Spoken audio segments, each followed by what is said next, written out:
네, 여러분 반갑습니다. 저는 강기웅이라는 사람이고요. 제가 오늘 오전에 할 거는 송아지 질병하고 사양 관리인데요. 여러분, 질병은 여러분들 머릿속에 어떻게 자리 잡고 있나요? 질병이라는 거. 내가 생각하는 질병은 설사하는 거. 호흡 끼면 막 쌕쌕거리고 막 그러는 거, 콧물 흐르고 이런 거잖아요. 질병은 왜 걸릴까요? 면역력이 약해서. 그러면 이제 저는 달리 또 물어볼 수밖에 없습니다. 면역력이 뭔가요? 싸울 수 있는 힘. 사모님 맞습니다. 그런데 질병이라는 것이 그래, 그런 거야. 면역력이 떨어지면 걸리는 거야. 그런 건데 여러분들이 어떻게 질병을 생각하고 있는지가 중요합니다. 첫 번째, 위처럼 생각하고 있는지 아니면 아래처럼 생각하고 있는지. 어떤 차이가 있냐면요. 내가 얘는 안 아픈 애야. 근데 얘는 아픈 애야. 그 기준이 너무 명확한 거예요. 마치 남자와 여자처럼. 남자다, 여자다. 그런데 사실상 여러분들이 말하는 이 송아지들은요, 이렇게 그라데이션이라고 하죠.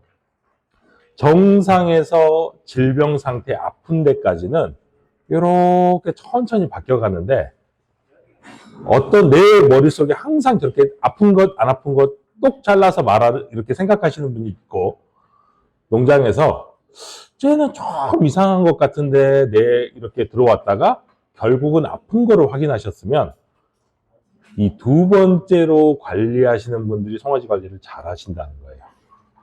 만약 아픈 거하고 정상인 거를 딱 잘라서 우리가 말할 수 있으면 여러분들 머릿속에 어떤 생각이 들까요? 저거를 치료할 만한 어떤 약이 있다는 생각이 있어요.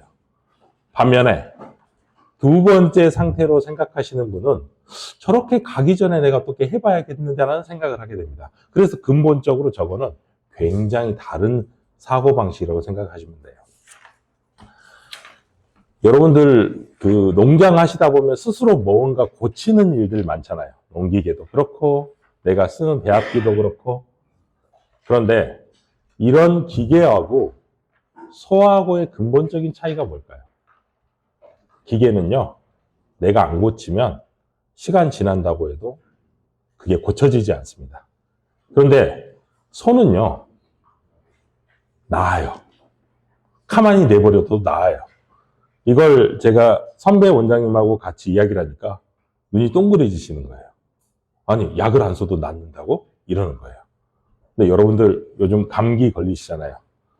다 병원 가세요? 다 병원 가시나요? 다 주사 맞고, 다 약 먹나요? 왜 안 가세요? 견딜 수 있으니까. 그런데 여러분들은 우리 집 소는 안 그런 줄 알아요. 우리 집 소는 내가 꼭 주사 한 방씩 놔줘야지 낫는 줄 안다고요. 그런데 오늘 수의사지만 오늘 와서 약 이름 좀 알아가려고 그랬는데 별로 말하지 않을 거라서요. 저는 원리만 설명드릴 거예요. 그래서 여러분들이 생각해야 될 점은 뭐냐면 소는 가만히 내버려둬도 낫는다예요. 이게 중요한 포인트입니다. 다만 내가 하는 것이 어쩔 때는요, 얘가 회복하는 데 도움이 되기도 하고 어쩔 때는 방해를 하기도 합니다. 그러니까 마치 이렇게 바람이 불면 돛을 탁 펴가지고 이렇게 배가 나아가듯이 그거를 우리가 캐치를 해내야 된다는 거죠. 그리고 여기에 있어서 가장 중요한 것은 이 항상성이라는 거예요. 어렵게 말하지만 저게 뭐냐면 딱 우리가 가지고 있는 그런 게 있잖아요. 이 체온을 유지해야 되잖아요. 그래서 추우면 몸을 달달달 떨어요. 체온을 올리려고. 또 비슷하죠. 내가 너무 차가운 걸 송아지한테 먹이잖아요. 갑자기. 그러면 심부 온도가 떨어지면서 애들도 떱니다. 그런 반응인 거죠. 그리고 물을 많이 먹으면 어떻게 되죠? 화장실 가고 싶잖아요. 그렇죠? 그리고 또 우리가 땀을 많이 흘리면 물을 먹고 싶어요. 이건 몸 스스로가 이걸 조절하는 겁니다. 그러니까 소도 이런 걸 가지고 있어요. 그러면 여러분들이 소가 정상인지 아닌지, 수의사가 아니지만 내가 농가 수준에서 가장 쉽게 확인하는 방법이 뭘까요? 얘가 정상이다 아니다. 예, 체온이죠, 체온. 근데 여러분들은 어떻게 확인하려고 그러냐면 제가 물어봐요. 체온이 어때요? 그러면요. 이거 만져보니까 이게 좀 차가운 것 같아요. 그래요. 차가운 것 같다고요. 그래서 체온의 측정은 농가에서 할 수 있는 얘가 정상인지 아닌지 가장 중요한 건데 대부분 눈으로 관찰합니다. 똥이 어떻고요? 얘가 숨이 할딱할딱 하는데요. 근데 체온을 물어보면 몰라요. 그래서 오늘 중요하신 거 말씀하셨던 것처럼 여러분들은 항상 체온을 재야 됩니다. 혹시 우리 집 농가가 되게 커요. 직원들이 송아지를 관리해요. 그러면 직원들은 항상 체온계를 갖고 있어야 됩니다. 주사를 찌르기 전에, 치료를 하기 전에 체온을 먼저 재는 것이 기본입니다. 그리고 수의사들은 체온도 재고 뭐예요? 청진도 하고 혈액검사도 하고 그렇죠. 그러니까 더 많은 정보를 가지고 치료의 단서를 찾는 겁니다. 그래서 체온을 재는 것은 매우 중요합니다. 벌써 답을 알고 계셨네요. 자, 이거를 제가 설명을 드리면요. 위에 그 주사 모양은 보실 거 없고요. 저기 아래 보면은 무슨, 보이세요? 세균이라는 것이 탁 나타나면요. 항체라는 것이 가서 탁 얘를 붙잡으면서 면역 반응이 일어납니다. 여러분이 아까 말했던 그 면역 반응이에요. 그러면 면역의 반응이 나타나면 몸은 체온을 올리겠죠. 그렇죠. 그래서 체온이 올라가는 것, 질병이 걸려서 이건 정상이에요. 그러면 가만히 내버려둬야지 여러분들 왜 자꾸 체온을 떨어뜨리려고 하죠? 왜 그럴까요? 예, 바로 그겁니다. 체온이 계속 올라가면 문제가 생겨요. 그래서 떨어뜨려야 돼요. 그리고 또 한 가지는 열이 많이 납니다. 송아지든 소든 밥을 먹을까요? 안 먹을까요? 안 먹죠. 그러니까 이제 먹어야 되는 그 문제 때문에 그렇습니다. 그래서 체온이 올라가는 것은 정상. 그러나 체온이 계속 올라가면 첫 번째는 몸이 망가지는 거예요. 마치 우리가 자동차가 확 계속 가열되면 불난 듯이 냉각수 있고 요즘 자동차 화재도 있잖아요. 그런 것처럼. 두 번째는 열나면 안 먹는다. 안 먹으면 회복하지 못한다는 거예요. 그런 것 때문에 내가 약을 써야 할지 말지는 거기서 결정되는 겁니다. 그리고 여러분들이 설사를 하든 호흡기를 하든 이제 뭐 수의사 처방을 받아서 내가 항생제를 쓰게 되잖아요. 그 기준이 뭐냐면 체온이에요. 그러니까 세균이 어떤 것들이 침범을, 항생제는 세균에 관한 약이니까 체온이 오르지 않아요. 근데 예방적으로 놓자. 이건 필요 없는 겁니다. 그래서 여러분들이 이것만 해도 어느 지역을 가잖아요. 농장에서 불필요하게 찌르는 그 약들만 줄어들어도 한 농가당 한 1,000만 원 될 거예요. 그 정도 됩니다. 그래서 기준은 그렇게 삼으시면 되고요. 그 다음에 이제 항상성이라고 하는 게 뭐하고 똑같냐면요. 마치 나라에서 하는 일하고 매우 똑같습니다. 무슨 말이냐면 여러분들 싹 운전을 해서 가고 있는데 저기 앞에 산사태가 났어요. 뭐 이렇게 눈 막 쏟아지고 그리고 도로가 탁 망가졌어요. 저 도로 망가져가지고 내가 돌아가야지 합니다. 그런데 이 도로가 망가져 있으면 여러분들 1년이고 2년이고 거기 안 다니는 게 아니라 한 일주일 지나면 거기 가요. 왜? 누군가가 그걸 고쳐놨다고 생각하죠. 그렇게 방치한다고 생각 안 하잖아요. 그렇죠? 그리고 막 어떤 사람들이 돌아다녀요. 불황자들이 돌아다니면 경찰이 와서 잡아가겠지. 이런 생각을 합니다. 물가가 막 오르면 여러분 어떤 생각하죠? 뭘 어떻게든 해서든지 간에 물가를 떨어뜨리겠지 그 생각을 합니다. 마찬가지로 면역 반응 아니면은 우리가 설사를 하게 되면은 막 조직이 손상이 일어나거든요. 장이. 그것이 회복하는 것들. 그 다음에 우리가 번식을 하든 비육을 하든 호르몬이 작용을 하는데 이 모든 것도 몸이 다 관할을 하면서요. 이거를 스스로 하게 됩니다. 그런데 요즘 막 나라에서 무슨 이야기 많이 하죠? 돈이 없다고 막 하잖아요. 저걸 하려면 에너지와 물질이라는 그런 것들이 필요하죠. 있어야지 없으면 저걸 할 수가 없는 거예요. 그래서 질병 회복을 위해서 필요한 것은 물질과 에너지예요. 그러니까 공사를 하고 싶잖아요.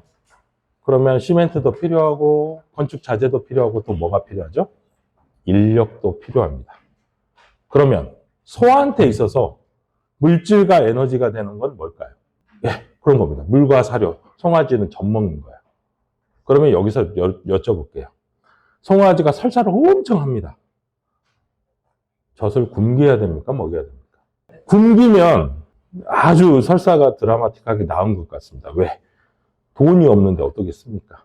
먹은 게 없으니까. 그러니까 제가 설명하는 거는 여러분들한테 어떤 걸 지금 설명드리는 거냐면요. 이런 질문을 하세요. 저 송아지가 이렇게 설사를 하는데 몇 시간 굶겨야 됩니까? 젖을 얼마 줘야 됩니까? 그걸 설명하기 전에 어떻게 소들이 회복하는지를 설명드리면 여러분들 머릿속에 어떤 결정을 해야 될지를 알게 되는 겁니다. 그러니까 기본적으로 질병을 회복하려면 먹어야 된다는 사실을 알아야 돼요. 그리고 아까도 제가 체온을 재야 되는 거, 열나면 안 먹어요. 안 먹으면 점점 더 회복이 늦어지는 거죠. 자, 요게 뭘 나타내냐면요. 건강한 개체와 아픈 개체에 관해서 섭취량하고 질병에 쓰는 에너지를 나타내는 겁니다. 먼저 건강한 개체 왼쪽을 보시면요. 얘들은 잘 먹습니다. 엄청 잘 먹어요. 그쵸? 그리고 얘는 질병에 관련해서 아픈 게 없으니까 쓰는 에너지가 적어요. 반면에 아픈 개체는 어떻다고요? 조금 먹고 회복하는데 많이 씁니다. 결론적으로 아픈 애가 왜 안 자라는지는요. 이걸 보면 알 수 있습니다. 그리고 그 사이에 굳이 제가 체온계를 탁 저기다 꽂아놓은 이유는 뭐냐면요. 여러분은 항상 저거를 가지고 체크를 해야 된다는 거예요. 예, 그러면 아프면 체온이 높으면 안 먹는다고요. 여러분들 이거 생각하시면 되고요. 그리고 왜 우리 집이 갑자기, 그러니까 여러분들은 그렇게 말합니다. 어떻게 말하냐면요. 한 20개월 된 소를 저한테 보여주고 항상 말을 해요. 이 소가 안 컸는데 이걸 어떻게 해야 됩니까? 근데 얘가 그렇게 안 큰 건 과정이 있었을 거 아니에요. 그렇죠? 어떤 식이냐면 처음에 소가 살짝 아픕니다. 그런데 어떤 집은 하루 이틀 지나면 멀쩡해져요. 그렇죠? 저게 바로 연두색을 말하는 겁니다. 아팠다가 회복하는 것. 이러면 별 문제가 없는데 아팠던 놈이 계속 늘어지고 계속 처지고 내가 혹시나 하는 마음에 저도 굶겨보고 뭐도 해보고 그랬더니 얘가 회복이 더뎌지면 성장 지연이 일어나는 겁니다. 그러면 성장 지연이 일어나면 하늘을 기르시잖아요. 가장 큰 피해가 뭘까요? 안 크면. 정확히 말하자면 사람으로 비유를 하자면 키가 안 컸잖아요. 근데 보면 초등학교 때 많이 안 먹거나 초등학교 때 아픈 사람이 안 크잖아요. 근데 그거를 뒤늦게 바꾸려면 바꿀 수 없죠. 그러니까 굳이 이게 한우는 고기를 만들어내니까 도체중에 엄청 영향을 받겠죠. 돈이 안 된다는 말씀이라는 게. 그래서 이 점을 생각해야 돼요. 여러분은 항상 아프면 개가 며칠 안에 정상으로 회복할 수 있는 방법을 내가 갖고 있는지를 생각하셔야 돼요. 그렇지 않으니까 자꾸 그래서 나중에 이제 뒤늦게 이제 안 컸는데 막 그거 가지고 뭘 먹여야 크냐, 뭘 먹여야 도체중이 커지냐. 이거는 두 번째 문제라는 거죠. 자, 이거는 뭘 나타내냐면요. 송아지가 분만하는 그 시점에서 면역력을 나타내는 겁니다. 그런데 약간 이상한 게 있죠. 그러니까 왼쪽에 있는 이렇게 산처럼 보이는 거는 임신할 때예요. 그리고 오른쪽은 태어난 후예요. 그런데 왜 분만 시점에 면역력이라는 게 갑자기 줄어듭니다. 일단 머릿속에 이걸 넣으시고요. 그 다음에 이제 선천면역과 후천면역이라고 나오는데 면역은 뭔가 싸우는 힘이잖아요. 선천면역과 후천면역은 나중에도 내가 책을 보다 보면 나오게 되는데 쉽게 설명드릴게요. 지금 자기 앞에 다 과자 있죠. 여러분 과자 드실 때 손 다 씻고 확 소독하고 드셨어요? 그냥 집어 먹었잖아요. 이거 먹었으니까 잘못돼가지고 병원 가야 됩니까? 예. 이게 바로 선천면역입니다. 내가 손 안 씻고 먹어도 나 막아주는 아주 기본적인 거. 그게 바로 선천면역이고요. 후천 면역은 몸이 기억해서 방어하는 겁니다. 예를 들면 내가 한번 병에 걸렸어요. 몸에 항체가 생기죠. 그래가지고 하는 것. 여러분들이 백신 나서 하는 게 후천 면역입니다. 그런데 중요한 점은요. 뭐가 됐든지 저 면역이라는 것이 분만 시점에서 갑자기 싹 줄어든다는 거죠. 왜 저런 일이 생기는지 한번 생각을 해볼까요? 먼저 소에게 있어서의 최고의 고통은 뭐다? 새끼를 낳는 거예요. 여자분들도 그렇게 생각하시죠. 남자들은 군대 가는 거 무서워하는데 여자분들은 얘기 나면 배 아플 텐데 하죠. 그러니까 새끼를 낳을 때의 고통은 어마어마한 고통이에요. 그렇다 보니 스트레스 호르몬이라는 것이 나오고요. 임신하는 상태, 물론 이제 분만 직전에도 둘은 연결되어 있잖아요. 그렇다 보니까 저 스트레스를 받았던 저 스트레스 호르몬이 태아에게도 전달됩니다. 또 한 가지는 송아지를 내가 견인해서 이렇게 당긴다고 생각해 보세요. 물론 견인을 안 해도 제가 태어나면서 얼마나 아프고 힘들겠어요. 저 때도 육체적 스트레스를 받습니다. 저 때 올라가는 게 이제 코티솔이에요. 그러면 여러분들 스트레스라고 하는 것이 좋은 겁니까? 나쁜 겁니까? 나쁜 거라고 생각하시죠? 좋은 부분도 있고 나쁜 부분도 있습니다. 예를 들면요. 저희 어머니가 맨날 너는 뭐 일찍 일어나라, 공부 열심히 해라, 성실하게 살아라 하는 내용은 매일 들으니까 어때요? 나한테는 잔소리잖아요. 근데 정확히 보면요. 서점 가가지고 자기계발서 보면요. 우리 엄마가 했던 이야기가 그대로 나와 있어요. 뭐 성실해라, 뭐를 해라. 그런데 그건 내가 한 번 보는 거고 우리 어머니가 매일 나한테 이야기하면 이게 잔소리예요. 그래서 누가 한 번 이야기해 줄 때는 내가 이제 달라져야겠다 이 생각이 들고 우리 어머니가 매일 이야기하면 듣기 싫어 이렇게 하잖아요.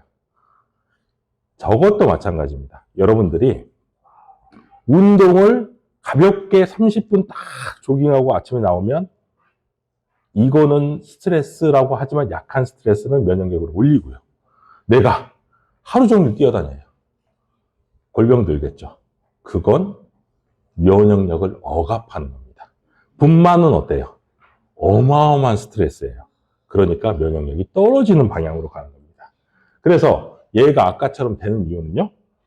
스트레스가 극도로 올라가는 상황에서 제가 면역력이 떨어지는 거죠. 그리고 면역력이 떨어지면 말씀하셨잖아요. 질병이 발생하는 겁니다. 여러분들 견학 가시면 저는 잘 알거든요. 견학 가시면 이 집이 성적이 좋아. 그럼 여러분들 뭐부터 보세요? 또 가서 뭐 보냐면 뭐 먹이나 봅니다. 뭐 먹이나. 첨가제 보고 사료 보고 막 이렇게 쓱 찍어봅니다. 제가 어떤 놈이 새끼냐 이렇게 찍어봐요. 그렇죠? 근데 이런 거는 잘 안 봐요. 소가 얼마나 편안한지는 잘 안 봅니다. 성적 좋은 농가 중에 환경이 안 좋으면서도 하는 농가는 거의 드물지 않나요? 그렇죠? 그러니까 이제 환경이라는 것이 상당히 중요한데요. 예를 들면 저 집은 송아지들이 저렇게 앉아 있고요. 물도 아무 때나 먹을 수 있고 사료도 먹을 수 있고 더 중요한 거는 이제 그 집에 암소들인데 크지 않는데 어때요? 앉아 있어요. 그리고 또 제가 많이 보는 건요. 그 집에 소가 겁이 많은지 없는지예요. 낯선 사람이 갔는데도 우르르 와요. 우르르 옵니다. 아니면 어떤 집은 다 뒤로 숨어요. 그러면 여러분들은 어떤 생각을 하냐면 내가 먹이기만 하면 자판기처럼 100원짜리 넣으면 커피 나온다고 생각해요. 근데 소는 그렇지가 않습니다. 예를 들면요. 지금 대한민국이라고 하는 곳이 전쟁이 안 난다고 생각하니 여러분들이 저축도 하고 여행도 가고 집도 사고 그렇죠. 근데 내가 딱 보니 꿈을 꿨는데 전쟁 날 것 같아요. 여러분들 집 삽니까? 저축합니까? 마찬가지죠. 소들도요.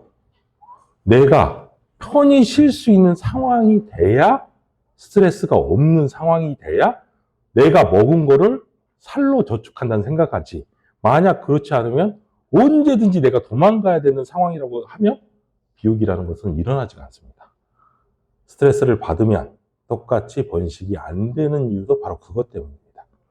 아무튼 그래서 스트레스가 저렇게 중요하다는 거죠. 그리고 이 농가는 규모는 작은데 우시장만 나갔다 하면 어마어마하게 좋은 가격을 받아요. 한 12번 나가면 한 절반은 자기가 1등을 한대요. 그러니 비밀은 뭐냐? 제가 보기에는 저런 거예요. 관리를 잘 하신다는 거죠. 물론 계량도 잘 하셨겠죠. 그래서 저 상태를 메꿀 수 있는 것이 뭐냐? 이게 바로 초유라는 겁니다. 결국 스트레스로 인한 면역력이 떨어지는 것을 초유로 메꿉니다. 그런데 이런 생각합니다. 아니, 엄마랑 연결되어 있다면서요, 송아지가. 연결되어 있는데 저걸 왜 먹여야 되냐? 사람하고 개, 고양이 이런 부류는요, 이 항체라고 하는 것이 태반을 통해서 이동을 하는데, 하필 소나 돼지나 말같이 우리가 생각할 때 가축으로 여기는 동물들은요, 태반을 통해서 저렇게 항체가 가지를 못합니다.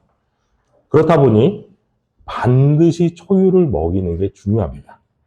그래서 초유를 반드시 먹여야 된다. 그리고 이제 초유의 기능을 따져보면요. 여러분들은 초유가 무슨 기능을 합니까? 면역 기능을 하죠. 그쵸? 그런데 여러분 중에 분말초유 먹이시는 분 있어요? 다 많이 먹이시죠? 근데 분말초유를 먹이고 난 다음에도 또 설사를 합니다. 한 3, 4일 지나고 설사를 해요. 그러면 여러분들은 분말초유 만드는 회사에 전화를 하겠죠. 아, 그거 먹고도 설사하는데? 그런데 또 우리 옆집은 내가 먹이는 것에 반에 반 봉지밖에 안 먹여요. 그래서 설사를 안 하거든요. 왜 이런 문제가 나타나는지 제가 설명드리려고 해요. 먼저 초유라는 건요, 어찌됐든 먹여놓으면 첫날부터 설사하는 경우는 별로 없죠. 며칠부터 설사하죠? 빠르면 3, 4일. 어떤 사람은 7일도 하고요. 예. 그러니까 초유는 뭐냐면요, 그냥 가게 열었을 때 반짝 며칠 동안 사람 많이 오는 것 같이 그런 초반의 면역을 담당합니다.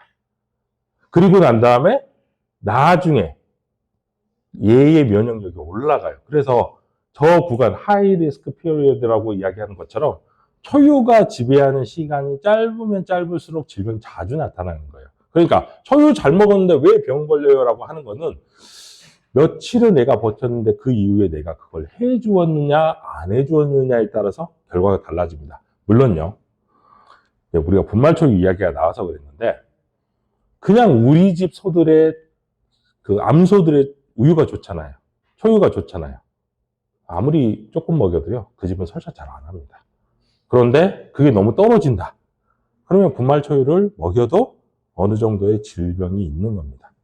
그래서 가장 제가 쉽게 하는 거는, 이래저래 너무 복잡하면 분말초유 먹이라고 시키지만요, 점진적으로 우리가 자연 포유를 한다는 가정하에서 우리 집에 애들의 초유의 품질, 우유의 품질도 높여야 된다. 이거는 고민하실 부분이에요. 그래서 초유는 저런 기능을 담당하는데 여러분들이 여기에만 너무 집중해요. 그래서 뭐라고 합니까? 이뮤노글로불린이 얼마 들어있어? 이것만 따집니다. 그리고 초유는 태어난 지 몇 시간 안에 먹이라고 합니까?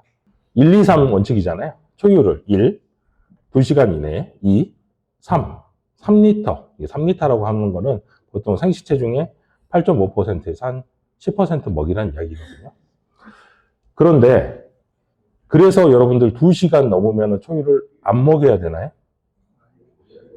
그럼 언제까지 먹여도 괜찮은 것 같으세요?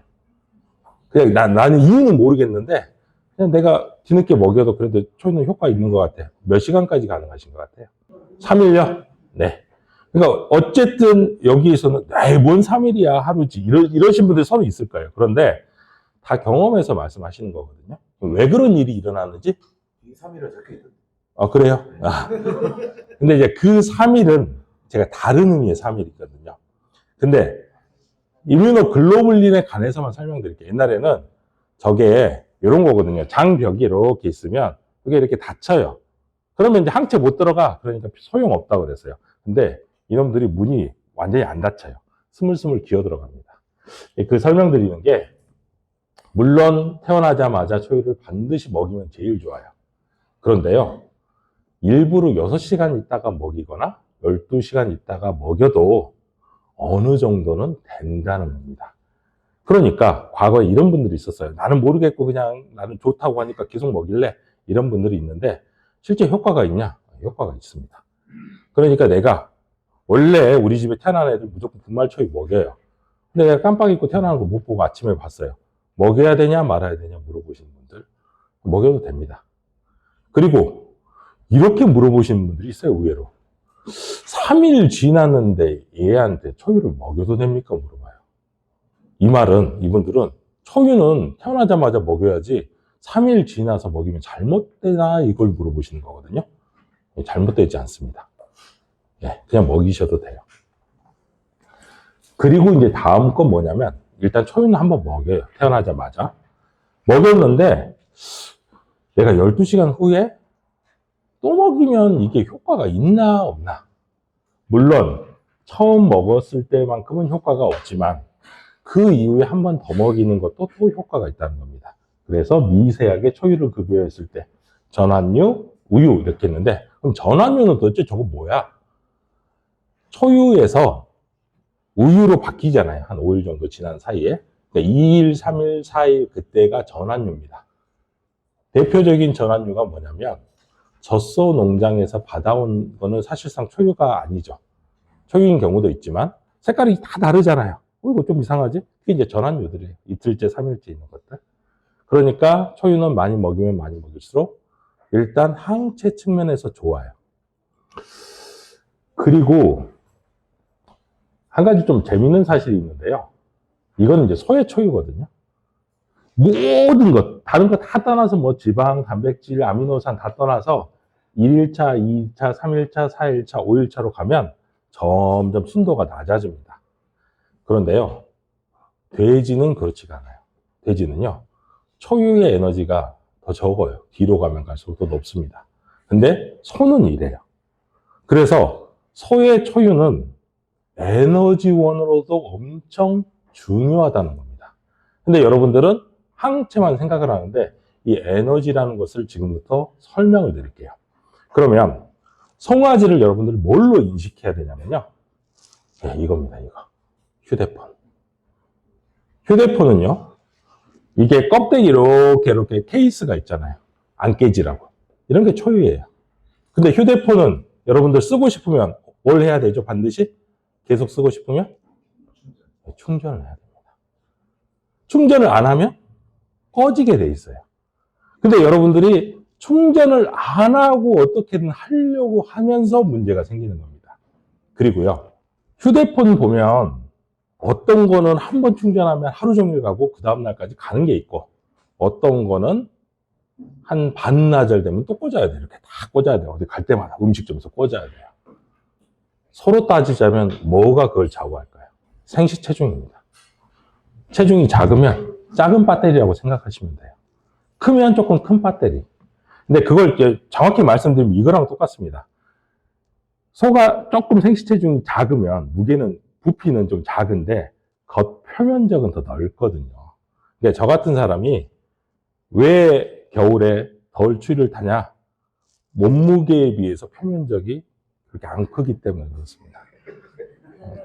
아시겠죠? 이제 그러면 날씬한 사람들은 이게 시원하고 반면에 어때요? 겨울에 여름에는 어때요? 저는 이제 죽죠. 그런 겁니다. 아무튼 여러분들 계속 충전해야 된다. 이걸 잊지 말아야 돼요. 그러니까 초유만 한번 먹이는데 왜 아프지? 이 고민은 내가 충전을 안 해서 그렇습니다. 그래서 송아지를 내가 계속 충전해야 될 존재라고 생각해야 돼요. 농가에서 어떤 일이 일어납니까? 첫날 초유를 먹입니다. 근데 그 다음날 엄마가 젖을 안 줘. 아니면 얘가 안 빨아. 그럼 여러분들 뭐예요? 일단 소를 여기다 묶어 놓습니다. 엄마죠. 그리고 내가 손으로 좀 짜죠. 그죠? 잘 나오지도 않는데 좀 짜요. 거기 먹이거나. 아니면 젖이 나오는지 안 나오는지 얘가 잘 빠는지 확인도 안 되고 송아지를 쓱 뒤밀어 놓습니다. 먹었겠지. 근데 10분 충전한 거예요. 그러니까 이제 문제가 생기는 거죠. 그러면 여러분 어떻게 해야 될까요? 내가 확실히 안 먹은 것 같아. 카테터로라도 먹여야 되는 거예요. 이틀째. 그래서 저는 송아지가 몸을 잘 못 가누잖아요. 초유나 뭐 대용류가 됐던 초유면 더 좋습니다. 왜냐하면 열량이 더 높으니까. 항체도 그렇고. 왜냐하면 엄마 걸 먹었다고 치면 초유와 뭐 그 정도 레벨이 되잖아요. 그걸 또 먹었어야 되는데 애가 못 먹었잖아요. 그러니까 초유를 이틀째도 먹이라고 해요. 그렇게 하면 애가 충전이 되는데 내버려둬요. 그러면 면역력이 떨어져서 그때부터 아픈데 여러분은 그 다음에 무슨 생각을 하냐? 주사를 바로 놓습니다. 여기서 이제 갈리는 거예요. 자, 그리고 이제 세 번째. 저게 다치기 전에 우리는 지금까지 계속 빨리 먹여야 됐다고 생각했어요. 야, 장 다치기 전에 먹여야 돼! 이렇게 생각했어요. 근데 장이 다쳐버렸네. 이 초유라는 게 항체로서의 기능을 하다가 장이 다치면 이제 기능이 다 됐나 보다 생각을 하는데 제가 이제 장으로 스물스물 흘러 들어가겠죠. 그리고 저것이 하나의 먹이가 돼가지고요. 장내 미생물들이 자라고 장의 육모가 자라는 역할을 합니다. 그러니까 나는 모르겠는데 초유 나 많이 먹일래. 우리 집에 애들이 초유가 좋아. 그런 집들은 장이 튼튼한 거예요. 그래서 설사를 해도 금방 회복되고 나는 치료 안 해도 되는데 이런 현상들이 나오는 겁니다. 자, 오른쪽부터 먼저 보시면요. 저렇게 노란 게요. 그 스물스물 들어간 항체의 모습이고요. 거기 위에 있는 게 장의 육모가 튼튼하게 발달되어 있는 겁니다. 왼쪽 건 뭐냐면요. 장이 약해졌어요. 그래가지고 세균들이 빠바바바바박 해서 다 깨트리는 모습입니다. 결국 우리가 중요하게 생각해야 될 건요. 초유를 먹이면 항체도 중요합니다. 에너지원도 중요합니다. 그리고 장이 얼마나 두꺼워지게 만드는 것도 중요하다는 거죠. 그게 잘 완성된 집은 나 설사 잘 모르겠거나 하루 하는 것 같은데 지나가는데 이렇게 되는 거고 저게 약하면 일주일 내내 설사하는 거예요. 그래서 이놈 찌르고 저놈 찌르고 태어난 놈들 또 그렇고 그래서 그런 개선이 필요하신 겁니다. 태어난 송아지가 엄마 젖을 못 빨면요. 왜 그런지에 대한 설명을 드리려고 합니다. 첫 번째는 그냥 태어나면서 내가 너무 아픈 거예요. 몸이 너무 아픈 거예요. 분만의 과정이. 두 번째는 하필이면 이렇게 얼굴이 딱 낍니다. 혀가 땡땡 부어요. 혀가 부었기 때문에 빨고 싶어도 이렇게 한다는 거죠. 이 두 가지 때문에 못 빠는 겁니다. 어떤 집이 이런 분이 계시는 거예요. 제가 이런 설명을 하니까 그래서 그런가? 뭐냐면 자기는 웬만하면 자연분만 시키는데 그 윗집은 송아지가 좀만 발 보이면 이게 땡긴다는 거예요. 잘못될까 봐. 근데 아픈 거는 그 집이 더 아프다는 거죠. 왜냐면 저 같은 사람도 이렇게 보여도 이렇게 막 땡기면 몸이 몸살 나잖아요. 여러분들 줄다리기 경험하셨죠? 그때는 몰라요. 그 다음날 못 일어나잖아요. 송아지는 얼마나 아플까요? 그러니까 아파 죽겠는데 이거 야 너 빨아봐라. 안 빨죠. 혀가 부었죠? 안 빨죠. 그 다음에 이제 호흡성 산증이라는 것이 있는데 거기에 대해서는 뒤에서 설명을 드릴게요. 아무튼 그래서 여러분이 이 송아지가 어떻게 될지 확인할 수 있는 가장 좋은 방법은요. 태어난 지 10분이 지나면요. 저렇게 장갑을 끼고 빠는 반응을 보이는지 확인하는 겁니다. 만약 쪽쪽쪽쪽 잘 빨아요. 걔는 내가 일어서가지고 해놓으면 엄마 젖을 먹을 확률이 있겠지만 그때 이미 혓바닥을 이렇게 내밀고 있어요. 걔가 엄마 젖을 빨까요? 안 빨죠. 그럼 초유를 안 먹는 것은 거의 확정적이라는 거죠. 만약 못 빤다면 여러분 어떻게 해야 될까요? 내가 초유를 먹여야 됩니다. 카테터로 먹여야 돼요. 그래서 젖병으로 먹여서 먹일 수 있으면 좋겠죠. 근데 내가 못하겠다 그러면 카테터로 먹여야 되고 젖병으로 먹으면 여러분이 먹일 수 있는 만큼을 못 먹여요. 그래서 여러분들이 가장 배워야 될 한우를 기르는데 한 90% 이상의 치료는요. 저 카테터 사용만 할 줄 알면 거의 끝난다고 보시면 됩니다. 주사, 수액 다 필요 없고요. 저 카테터 하나면 됩니다. 저게 제일 중요합니다. 그리고 저거를 먹이는 카테터의 방법도 제가 영상을 올려놨는데요. 그 방법대로 하면 좀 부드럽게 할 수 있습니다. 이제 호흡성 산증이 뭔지 제가 설명드리려고 해요. 호흡성 산증이라는 건 뭐냐면요. 엄마 몸에 있을 때는 산소하고 이산화탄소가 막 이렇게 왔다 갔다 교환이 일어났는데 얘가 딱 태어날 즈음에는 그걸 못하면서 갑자기 이렇게 태어나다 보니까 숨은 못 쉬고 몸속에는 계속 이산화탄소가 쌓여가겠죠. 이산화탄소가 쌓여갑니다. 이런 상태에서 얘는 태어나가지고 이 이산화탄소를 빨리 내뿜으려고 합니다. 그럴 거 아닙니까? 그러면 빨리 내뿜는 방법은 뭐예요? 근데 여러분들은 이렇게 하면 뭐라고 생각하죠? 네, 양수 먹었죠. 양수 먹었잖아요. 양수를 먹었으니까 여러분 어떻게 해야 됩니까? 양수를 먹었으면 여러분들 빨리 뒤집어서 빼야 되지 않겠습니까? 근데 양수를 먹어서 그런 게 아니라고요. 네. 양수를 먹었다는 건요, 여러분, 양수를 먹었다는 건 뭘로 먹었다는 이야기죠? 어디로 먹었다는 이야기죠? 위잖아요, 위. 근데 송아지는 임신기간에 잘 생각해 보세요. 양수가 가득 차 있는 그 안에 있습니다. 항상 양수가 여기 왔다 갔다 했어요. 그러니까 개를 뒤집어서 양수가 나오는 건요, 당연합니다. 숨을 잘 쉬는 애를 뒤집어도 양수는 나오게 돼 있어요. 그러니까 그거하고 호흡 거친 거는 아무 상관이 없고요. 그건 오히려 송아지를 위험하게 하는 방법입니다. 그런데 여러분들이 그럼에도 불구하고 저걸 하는 이유는 뭐냐면요. 송아지가, 30분 만에 정신 차리면 내가 하지. 근데 하루고 이틀이고 이게 깔아앉아 있어요. 그러니까 내가 그 방법을 취하는 겁니다. 그러면, 도대체 저 이산화탄소가 뭐길래 저게 그렇게 안 나가냐는 거죠. 이산화탄소가 녹아있는 게 여러분들이 마시는 탄산수 콜라 같은 거예요. 콜라, 여러분들 딱 이렇게 해가지고 살짝 열어놓습니다. 살짝 열어놔요. 그러면 막 김 다 빠져버리는 거예요. 아니죠. 냉장고에 넣어놓은 탄산, 일주일 지나도 열면 하잖아요. 그러니까 송아지 몸에 있는 저 이산화탄소가 배출되는 데는 시간이 꽤나 걸리는 겁니다. 어떤 건 빨리 되고 어떤 건 안 되기도 해요. 최대 2, 3일 동안 애들이 몸을 못 가눠요. 그런데 여러분은 어떻게 생각하냐면 저걸 어떻게든지 하려고 합니다. 막 주사도 찔러보고, 야, 셀레베 찔러봐라. 뭐 해보고. 그러다가 딱 일어나요. 다음번에도 셀레베를 찔러야겠구나. 근데 얘가 숨을 쉬고 일어나는 것은 이게 회복이 돼야 되는 거예요. 예, 그래서 설명을 드려요. 그러면 뒤집는 것은 어떤 현상들이 일어나는지 제가 설명을 드려보면요. 그래서 호흡성 산증을 하는 거는 가장 좋은 거는 여러분들이 그냥 응급 환자들 이렇게 하는 엠브로 하면 되지만 저건 절대 못합니다. 한 10번 하고 나면 내 팔이 아파서 못합니다. 또 다른 방법은 외국 애들이 막 커피 같은 거를 막 송아지한테 먹였어요.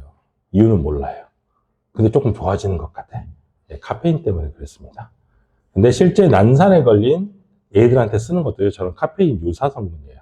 그래서 내가 녹차가루 좀 먹이는 것들은 효과가 있을 수 있죠. 또 한 가지는 이제 뒤에 설사, 진짜 설사가 나오는데 저건 대사성 산증인데 같은 산증이거든요. 호흡성 산증은 숨 못 쉬어서. 그러니까 전해질 같은 거를 한번 그냥 먹여봐서 하는 건데 이 다 세 가지 방법은 다 보조적인 거예요. 제일 좋은 건 앉아서 기다리면 공기는 이산화탄소는 다 빠진다. 뚜껑 열어놓고 탄산수 놔두면 김 다 빠진다. 그거에 제일 중요합니다. 그리고 그 사이에 얘가 먹어야 될 초유나 우유를 내가 먹여주는 것이 핵심이에요. 치료에. 숨을 못 쉬는 애를 뒤집으면 내장이 폐를 더 압박합니다. 그러니까 개선은 안 되고 상태는 더 안 좋아집니다. 그래도 원장님 이렇게 말하시는 분들이 있어요. 양수 저걸 빼야 우유를 먹지 않나요? 이렇게 생각하시죠. 제가 두 가지 측면을 말씀드릴게요. 송아지는 태어나면요. 여러분들 물 따로 주세요.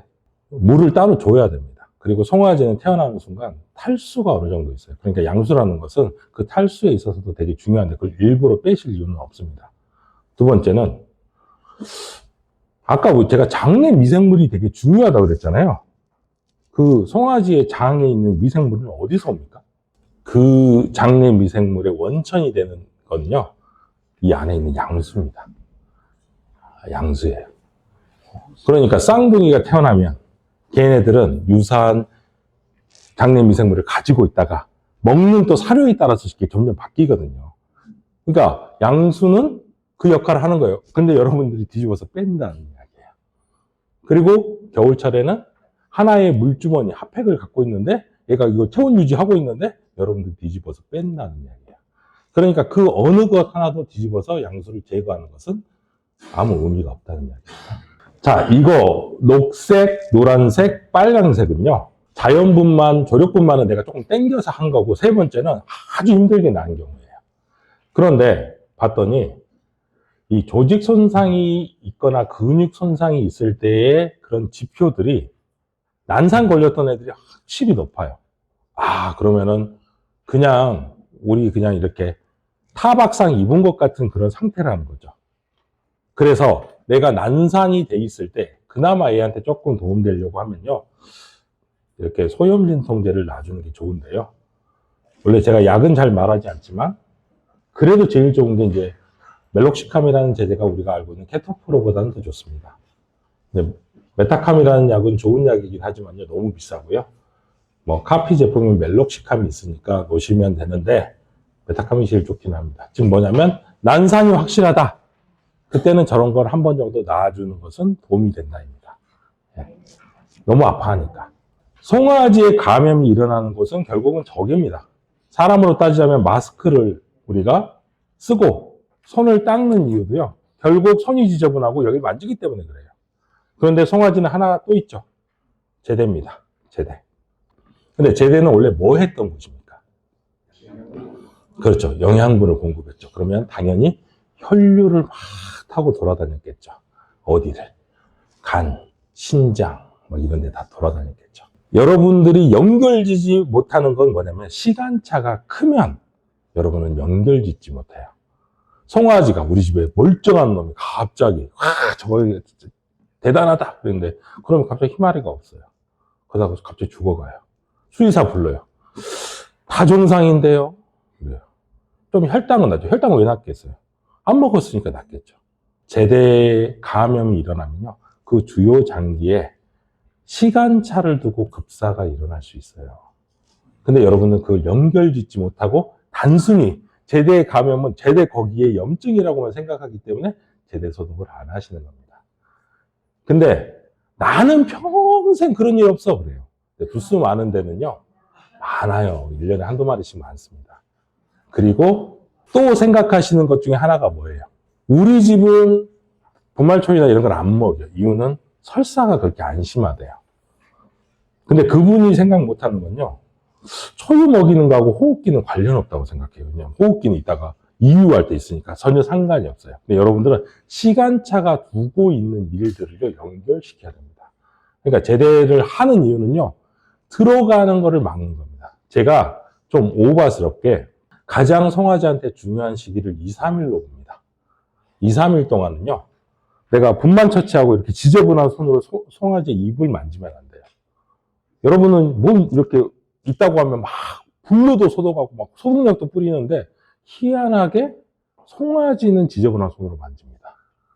그런데 2, 3일 안에 장내 미생물들이 안착되기 전에 그러니까 여러분이 생각하는 뭐 초반에 무슨 뭐 대장균이 있네 어쩌네 그거 어디에 오겠어요? 지저분한 게 애들한테 제대 아니면 입으로 들어가는 거 아니에요. 그러니까 그때 최대한 장이 두꺼워질 때까지 여러분들은 위생을 지키셔야 되는 겁니다. 이제 수의사들이 그래서 장갑 끼고 만지는 거예요. 그리고 옷도 마찬가지예요. 송아지가 모르게 이렇게 핥아요. 똥을 집어먹기도 전에 내 지저분한 옷을 핥기 시작해요. 그 농장에서 마치 허물 벗듯이 그 옷은 계속 입고 빨지도 않고 이렇게 하시면 안 돼요. 아무튼 제대 소독은 하셔야 되는데 그럼 제대 소독을 할 때 강옥도로 하시면 되고요. 베타딘은요, 강옥도로 하십시오. 강옥도가 훨씬 더 빠르게 합니다. 근데 여러분들이 베타딘은 좀 약하고요. 두 번째는 좀 또 희한한 게 있습니다. 제대 소독을 저는 어떻게 하냐면 내가 이렇게 장갑을 끼고 이렇게 적셔서 그냥 이렇게 한번 딱 해주든지 스프레이로 탁 뿌리라고 하는데 그게 더 쉽잖아요. 근데 여러분들은 아니에요. 이거를 내가 실로 묶어요. 잘라요. 뭐 해요. 집어넣어요. 더 복잡한데 실로 묶을 필요가 없습니다. 왜냐하면 실로 묶는다고 세균이 못 들어가는 게 아닙니다. 여러분들. 세균은 실을 묶는다고 통과를 못하는 게 아니잖아요. 그렇죠? 그렇습니다. 그러니까 가장 핵심은요. 최대한 빠르게 마르게 하고 8시간 정도 지나서 아직도 안 말라있다. 그럼 또 하는 거예요. 그러니까 말라 비뚤어지게 만들어서 입구를 차단하는 거지 내가 인위적으로 뭘 한다고 세균이 못 들어가지는 않습니다. 우리가 원하는 건 저겁니다. 위에 그림. 송아지가 일어나가지고 다 빠는 거. 근데 얘가 못 빨아. 그러면 여러분들이 막 소를 막 붙잡고 야 가서 먹어라, 짜서 먹어라, 뭐가 좋다는데 하는데요. 3일 동안 내가 엄마가 돼야 돼요. 그럼 나는 초유가 없는데 초유를 타가지고 이튿날도 먹이라는 거죠. 그러면 한 3일쯤 되면 지가 알아서 이산화탄소도 내 몸에 다 나가고 어떤 애들 난상 걸려가지고 몸 쑤시고 아팠던 것도 조금 회복되고 그러면 엄마 젖을 빨게 되는 겁니다. 근데 그 사이에 여러분들이 억지로 막 네가 알아서 해라. 아니면 얘가 왜 이러지 그래서 주사를 찌르기 시작하면 안 그래도 아파 죽겠는데 여기다 찌르고 저기다 찌르고 3방, 4방 또 먹는 것들이 약간 부족하면 채워줄 방법이 보온이죠. 바닥에다가 지푸라기를 깔아주는 거예요. 그렇게 하면 어떻게 하냐? 처음 해보신 분들은 그래요. 송아지가 잘못된 줄 알아요. 계속 자거든요. 왜 잡니까? 배부르고 따뜻해서 자는 겁니다. 정상이에요. 그리고 3일 정도 되면 포유됩니다. 3일째 못 일어난다. 4일째 되겠죠. 저게 이제 중요한 원칙이에요. 보온이 어떤 게 더 잘 되나요? 1번과 2번. 예? 예. 다 2번이라고 말하는데 집에 가보면, 농장 가보면 다 1번으로 됐거든요. 이상하죠? 그리고 이제 저기는 톱밥이 깔려 있습니다. 왜? 치우기도 편하고, 톱밥 두껍게 깔아줬어요. 그래요. 근데 톱밥 두껍게 깔아줘도 보온 기능은 떨어집니다. 왜냐면 이제 공간이 저렇게 있어야 되거든요. 이제 여러분들은 내 기준으로 항상 생각해요. 야, 저 따뜻해 보인다. 누구러니?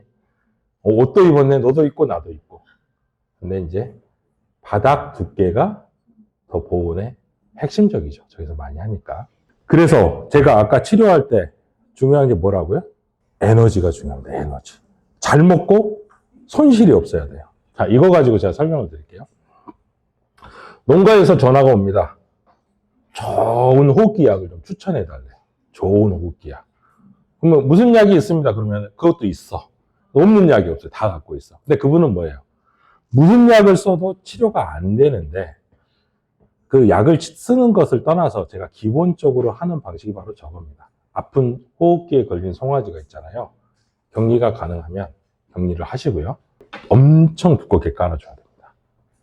근데 걔를 분리를 못 하겠어요. 그러면 그 칸을 다 두껍게 깔아줘야 돼요. 왜? 그래야 얘는 못 먹는다고 치면 그나마 에너지 손실이 적고 또 한 가지는 여러분 꼭 따뜻하라고 해가지고 여러분들이 꼭 그 바닥에다가 까는 게 아니에요. 그죠? 여러분 그런 거 경험했죠? 여름에 에어컨 틀어놓고 그냥 자면 섭섭해요. 그러니까 나는 얇은 이불 덮죠. 저런 푹신함도 스트레스를 줄이는 요인이 됩니다. 어떤 농장 가보면 인공포유합니다. 위생이 중요하다고 생각해요. 그래서 바닥을 깨끗한 마룻바닥이나 철망으로 해놔요. 이거 소독하려고. 근데 그런 애들이 더 아파요. 결국 내가 먹는 것과 빼앗기는 거를 잘 생각을 해보셔야 돼요. 그래서 빼앗기는 게 많으면 그건 질병으로 가게 돼 있습니다. 그럼 어느 정도로 두껍게 깔아야 돼요? 그러면 내가 그 위에 올라갔을 때 발이 안 시려울 정도로. 근데 이제 송아지는 15도부터 겨울이에요. 그러니까 내가 가을 선선할 때 얘들은 겨울이라고 막 태어난 애들. 그러니까 실질적인 그 호흡기나 설사 발생률은요, 바닥 두께하고 엄청 차이가 많습니다. 어떤 농가에서 여기는 이제 자가 조사료를 하시는 집인데 배합 사료는 돈 주고 사야 되고 이제 조사료는 그냥 공짜잖아요. 근데 그 집에 갔더니 제가 중요한 건 연맥 같은 것들이 항상 많으니까 사료는 조금 주고 연맥을 이렇게 많이 주고 그랬어요. 그러니까 송아지들이 항상 아프고 안 컸는데 제가 이제 이런 설명을 쓱 드렸더니 한 3년 지났더니 송아지 폐사율이 급격히 줄었어요. 어떻게 하나 가서 봤더니 그 연맥을 있잖아요. 다 갈아가지고 그 분만옥한 있는 데다가 볏짚 대신에 두껍게 깔았더니 폐사율이 10몇 %에서 0.6%로 순식간에 떨어져 버립니다. 그만큼 보온이 중요합니다. 겨울철에. 자, 그리고 요런 거 다 갖고 계신가요? 키트? 저 키트 가지고 여러분들 하는데 저는 사실 왜 저걸 하는지 모르겠습니다. 왜 모르겠냐? 결과가 나올 수 있어요. 이렇게 이것저것. 근데 치료 방법이 어차피 똑같을 건데 왜 저걸 하는지 첫 번째 모르겠다는 거고요. 두 번째는 여러분들이 찌르는 그 약들이 항생제가 있으실 텐데 실제 송아지의 설사에서는요, 로타바이러스하고 크립토가 상당히 많습니다. 거의 두 개가 합치거나 따로 되는 것들이 80%예요. 우리가 생각하는 세균성 질병은요, 아주 적어요. 20% 미만이라고 생각하셔도 됩니다. 근데 여러분은 기본적으로 내가 항생제를 찌르고 있다. 그럼 나는 잘못하고 있는 겁니다. 설사하면 무조건 찌르면. 항생제는 항상 언제 들어가야 된다고요? 수의사 처방을 받아서? 열날 때. 그게 기준입니다. 그게 기준이에요. 예방적이라는 이야기는 없습니다. 예. 왜냐하면 항생제가 항상 이롭지 않기 때문에 그래요. 해로운 부분이 있어서요. 그런데 여러분들이 왜 약을 많이 찌르게 되냐? 여기는 다 이유가 있습니다. 왼쪽 그림을 보시면요. 처음엔 내가 아무것도 몰라요. 수의사를 부릅니다. 이런 증상에 이분은 이런 약을 찌르는구나. 그리고 여러분들 입력. 그래가지고 다음번에는 수의사분을 안 부르고 요거를 딱 찌르죠. 나을 때는 이걸 이렇게 찌르죠. 근데 안 돼. 그럼 또 부르겠죠. 그럼 이분이 또 다른 약을 찌릅니다. 그럼 나는 또 다른 약을 찔러봅니다.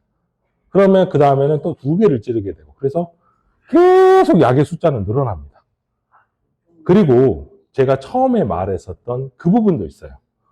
손은 시간이 지나면 낫게 되는데 내가 매일 약을 찔렀다면요, 어느 순간에 이거구나 이런다고요. 그래서 농가에 가보면 어떤 사람은요, 지사제를 어떻게 찔러야지 치료된다 이렇게 생각하고 계시고요. 어떤 분은 기가 막히게 이 약을 찔러야지 낫는다는 분이 있고, 어떤 분은 치료를 안 해도 낫는다는 분이 있어요.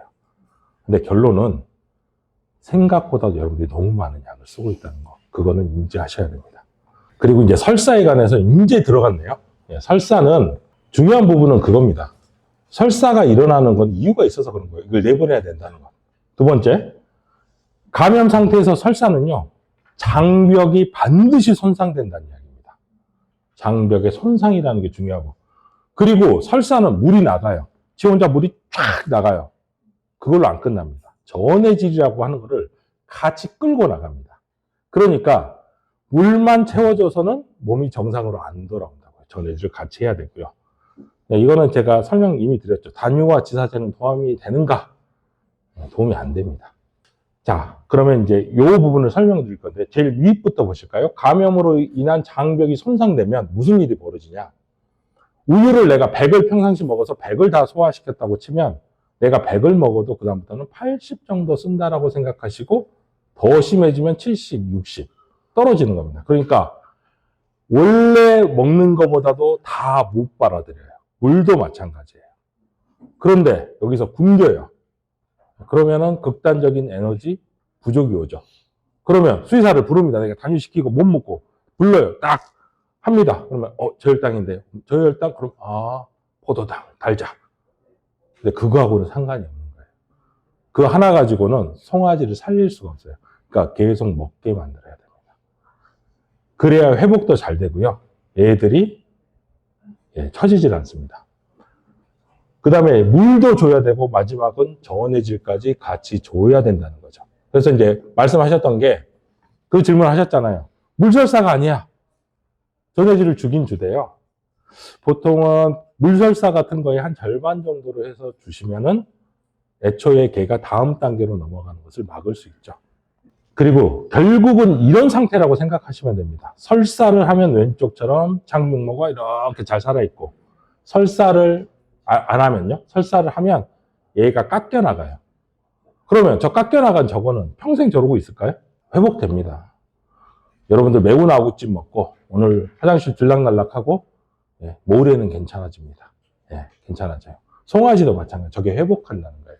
그런데 여러분들은 그 회복의 과정에서 수많은 약을 찌르다가 갑자기 설사를 안 하면 이게 먹혔구나 생각해요. 이걸 주의하셔야 됩니다.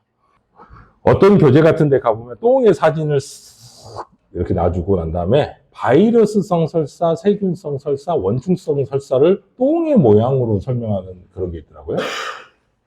이게 정말 가능하다면요, 여러분들은 병원에 가실 필요가 없습니다. 화장실 가서 사진만 찍어서 의사에게 보내면 그분들이 처방을 해줄 겁니다. 그러면 저 설사가 나타나는 것이 무엇인지 제가 설명을 드릴게요. 세 번째 거를 여러분들은 꽤나 많이 보시게 됩니다. 저런 거 보셨어요? 가래 뱉어놓은 것 같은 저런 설사? 그리고 그 위에 약간의 피가 섞여 있습니다. 저게 더 진행되면요, 저렇게 진짜 피가 좀 나오기 시작해요. 또 그러다가 저 피가 또 사라지면 다시 또 저런 설사 3번처럼 나왔다가 괜찮아지는 패턴을 보거든요. 왜 그런지 이제 포인터가 없으니까 제가 여기로 설명드리면요, 저기 제일 밑에, 오른쪽에 제일 밑에 보면 장의 세포가 있고요. 저 장의 세포는요, 워낙 얇기 때문에 얘를 보호하고 싶은 게, 쉽게 말해서 우리 가래 같은 점액 같은 게 하나 있고 그 위에 장내 미생물들이 이렇게 쌓여 있어요. 그런데 얘가 오른쪽처럼 싹 변해가요. 장이 약해져요. 그럼 어떻게 돼요? 저 위에 있는 점액 같은 게 싹 쓸려 나가겠죠. 그러니까 가래 뱉어놓은 것 같은 또 이런 똥이 보이다가 그 다음에 피가 섞여 나오네, 이게 되는 겁니다. 그리고 저게 회복이 되면 저게 점점 사라지는 거예요.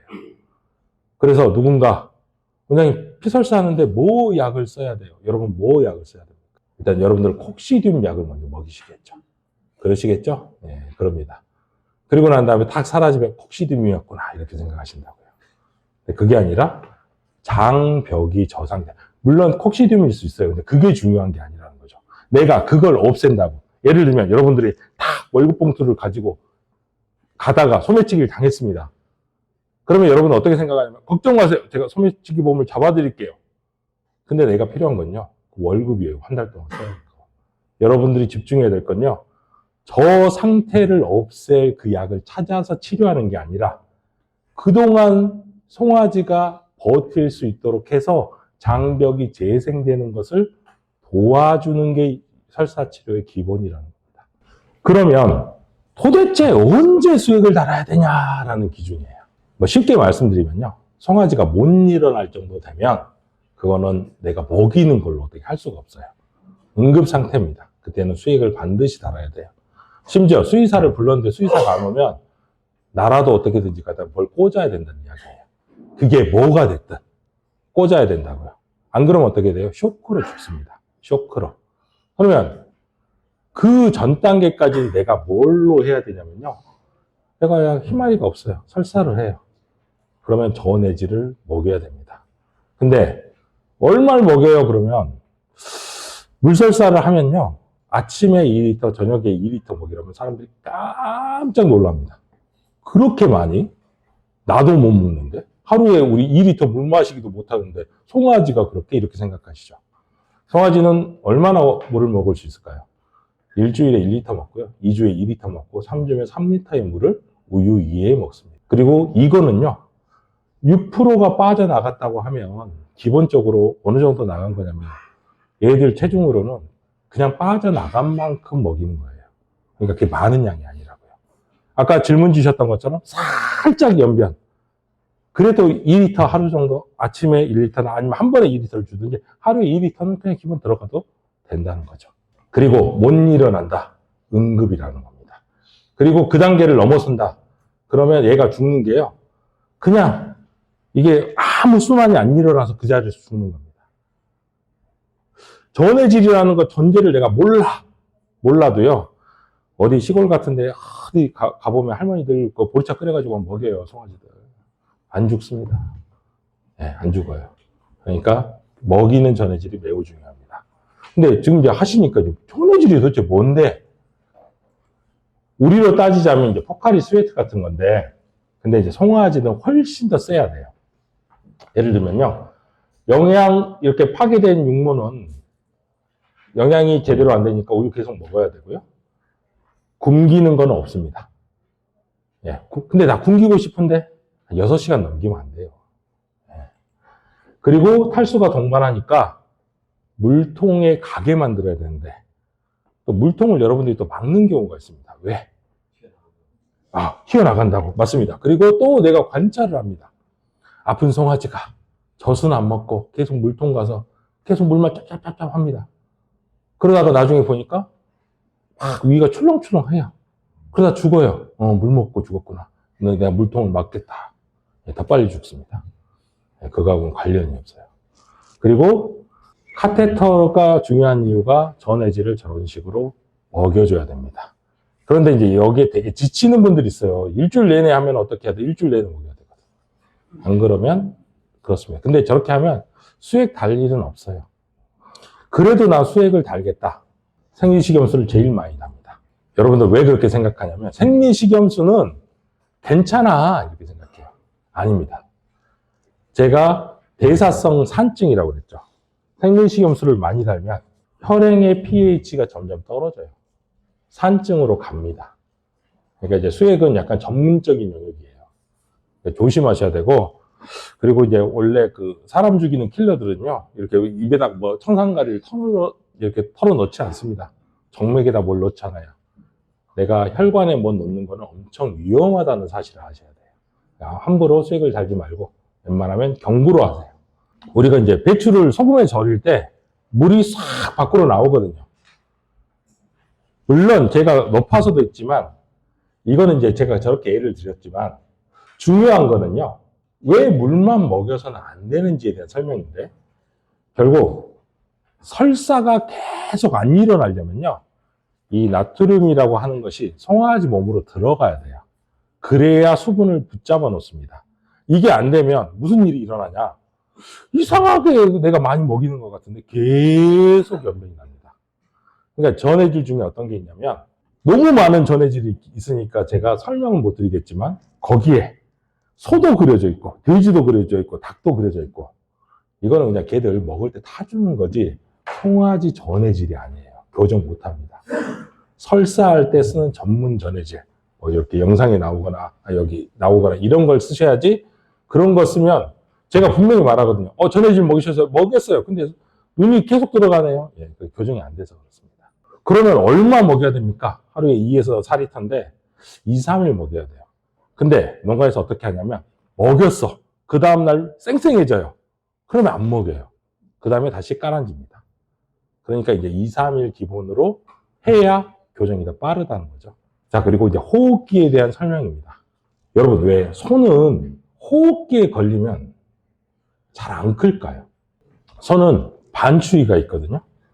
그렇다 보니까 폐가 덩치에 비해서 매우 작아요.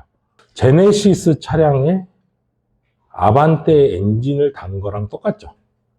그런데 그게 혹시 호흡기로 해가지고 더 망가져요. 그러면 얘가 만들어낼 수 있는 효율이라는 게 뚝 떨어집니다. 그러니까 이제 호흡기에 매우 취약합니다. 그러면 호흡기가 어떻게 걸리는지 제가 설명을 드리는데, 여러분들 호흡기 치료할 때 어떻게 하시고 어떻게 예방하십니까? 백신을 할 때 제일 중요한 게 뭔지 생각을 해보면, 백신은 말 그대로 학습이에요. 여러분들 여기서 공부하는 거예요. 근데 내가 너무 배고프거나 화장실 가고 싶거나 너무 춥거나 그러면 학습이 됩니까? 안 됩니까? 안 되죠. 그러니까 스트레스를 너무 많이 받는 상태에서는 백신이 학습이 안 됩니다. 그래서 백신에는 건강한 동물한테 투여하세요 하는 거는 걔들이 아프면 학습이 안 돼요. 충분한 에너지를 안 줬어요. 학습이 됩니까? 안 돼요. 그러니까 내가 그게 유지가 안 된 상태에서는 백날 백신을 찔러도 우리 집은 왜 호흡기가 근절이 안 되지? 백신의 효과가 그런다는 이야기고요. 백신은 또 뭐죠? 뭐에 대한 거죠? 바이러스에 관한 겁니다. 그리고 우리가 찌르는 호흡기 항생제는 뭐에 관한 겁니까? 세균에 관한 겁니다. 이상하다. 왜 그렇게 하지? 왜냐하면 이놈들은 한 팀이거든요. 어떤 식으로 하냐면요. 저기 문이 보이잖아요. 바이러스라고 하는 애가 저 문을 열어주면 세균이라고 하는 도둑놈이 쓱 들어와가지고 털고 가는 게 바로 호흡기입니다. 그러니까 애초에 문을 못 열게 바이러스라는 놈이 어떻게 생겼는지 몸에 학습시키는 게 여러분들 백신입니다. 이해하셨죠? 반면에 이미 호흡기에 걸렸어요. 딱 도둑놈이 들어와요. 그때 우리가 쓰는 호흡기의 그런 항생제들이 때려잡는 그 약이에요. 그러면 호흡기에 일단 걸렸습니다. 여러분들은 많은 고민을 하게 돼요. 이 칸에 한 놈이 콜록거리고 이 칸을 내가 다 찔러야 되냐, 호흡기 약을. 이 생각을 하죠. 제일 중요한 건요. 콜록 해가지고 얘가 시작될 때 그놈을 제일 빨리 치료하는 게 중요합니다. 왜냐? 그때부터는 걷잡을 수 없이 빨리 진행되기 때문에. 근데 이거를 한 번에 놔야 되니까 주말까지 기다렸다. 이건 안 맞는 이야기예요. 그러니까 그전에는 최대한 예방, 그 이후에는 치료는 빠르게, 그리고 호흡기 치료할 때 내 기준, 치료가 잘 됐는지 안 됐는지. 예를 들면은 롱 액팅이 있어요. 막 드렉신 같은 그런 약이 있어요. 근데 그걸 놓고도 여러분들이 항상 해야 될 게 있습니다. 체온을 재야 돼요. 근데 여러분 어떻게 보냐? 너 기침하는지 봅니다. 아직도 합니다. 그럼 또 찔러요. 아, 진의 거담적으로 또 찔러야지. 중요한 건 체온을 확인해야 됩니다. 심한 애들은 체온을 확인하고 밥을 먹는지를 확인해야 돼요. 따뜻하게 해줘야 돼. 그러면은 웬만한 애들은 회복이 되는데, 안 그러고 내가 계속 약만 찌르잖아요. 체온은 안 떨어지고. 약 찌르는 것도 엄청난 스트레스예요. 스트레스가 과중되잖아요.